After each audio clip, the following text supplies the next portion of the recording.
आज हम बात करेंगे मुंह की बदबू, जो कि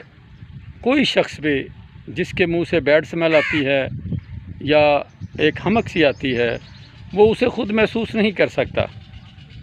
वो जब किसी से बात करता है, वो सांस बाहर आती है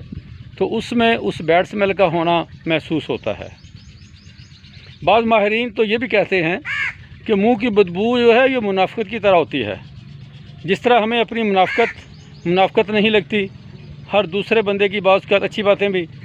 मुनाफ़िक़त लगती हैं, तो इसी तरह मुंह की बदबू भी हमें दूसरों की तो महसूस होती है, लेकिन अपने मुंह की बदबू जो है वो हम महसूस नहीं कर सकते। यही वजह है कि अक्सर लोग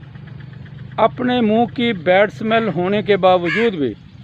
एक तो उसे महसूस नहीं करते, और जब तक किसी चीज़ का आपको एहसास ना हो, आप उसके ख़त्म करने का जो है